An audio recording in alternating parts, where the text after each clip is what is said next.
Welcome back into the show. He's Carson Cunningham. I am Brian Keating. Let's crash the boards. You thawed out yet from Morgantown?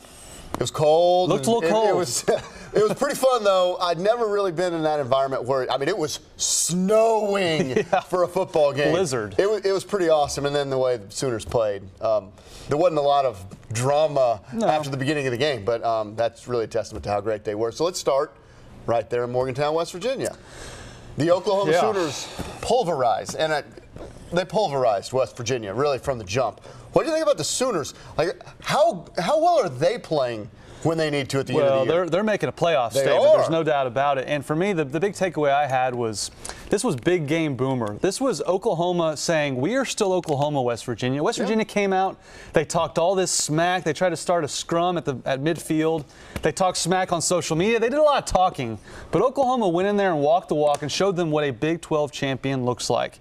And in a weird way, the snow actually, I thought, helped OU because they're best at running the football. They don't need to mess around throwing the ball over the yard. Just hand it off to Samaje Perine, Joe Mixon. They clubbed West Virginia over the head with their two-headed monster. They showed them it's big game boomer. They can throw it a little bit too, by the way. I mean, let's be honest. But they look like comfortable in the snow where the Mountaineers look completely frazzled. No question. I mean, on the pregame show, we talked about the weather and the environment and the atmosphere and how Oklahoma would handle that. West Virginia is not ready for prime time. They didn't handle it at all. But look, bully ball for the Oklahoma Sooners. I mean, they dominated from start to finish. It was 34-0 before you knew it. Baker Mayfield didn't have this great game, but Joe Mixon and Samaje Perine, there were a few drives there in the first half that Lincoln Riley didn't call a pass. Yeah, they handed it off every time and scored points. Why not? Bully ball. And look, if they play like that, they're as good as anybody in the country. Right. I mean, really, they're as good as anybody in the country. And that's not hyperbole. They're playing really well. And that's what they did last year. Down the stretch, handed off to those two-headed monsters. Good luck tackling them. I mean, OU's going to score 50 just about every game they play. Let me ask you a question. Jordan Evans, is this guy making a late push for Big 12 Defensive Player of the Year? He's making some big plays. I don't know if you can give anyone on OU's defense Big 12 Defensive Player of the Year. That's kind of what I Vincent Taylor for Oklahoma State's the leader of the clubhouse. But Jordan Evans, 3 interceptions the last 3 games. Making big plays, stepping up as a senior, played a lot of football. No question. All right, let's go to the OSU Cowboys, who I think equally impressive on Saturday. They beat TCU 31-6. It wasn't close in the second half. Are the Cowboys playing their best football at the right time, making a push? They might be playing the best overall football, offense, defense, special teams of any team in the Big 12. And that includes OU, who's unbeaten, the only unbeaten team left. But this was old school from Oklahoma State. Mike Gundy said it best after the game. He goes, 06, 07, 08, 09.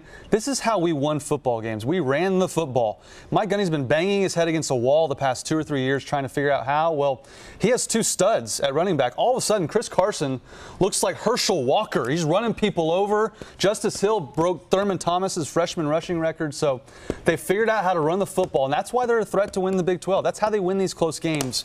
They get those tough yards when they have to. 334 yards on the ground. Take a bow, Mike Gundy and company. And Greg Atkins, the offensive line coach, has done a spectacular job. It was ground and pound for me, too. It was something that we didn't think they could do. No. I mean, go back to the beginning of the first month of the season, really even the first 6 weeks of the season. They couldn't run it at all. And all of a sudden, they're running for 330 yards on the road in a Big 12 game against TCU.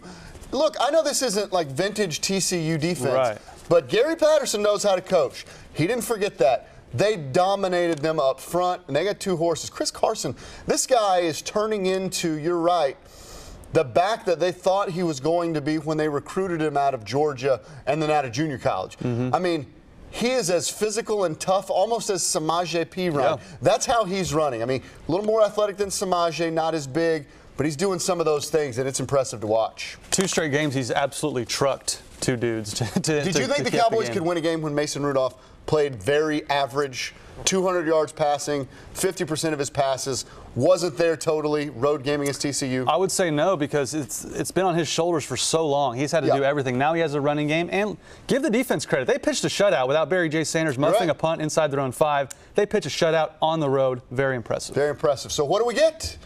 All the marbles bedlam. I love it. I mean, it does not get any better than this, Brian. It's spectacular. Second year in a row, we're going to have bedlam for the Big 12 championship. How cool is Bedlam in December in Norman for everything going to be? I kind of gave away my words. All the marbles, That's okay. Bedlam. I love it. And it's really amazing, Brian. 4 of the past 6 years, Oklahoma State will play for a Big 12 championship against Oklahoma. That's more than Oklahoma has since 2010. OU's played for it 3 times. OSU now will have played for it 4 times.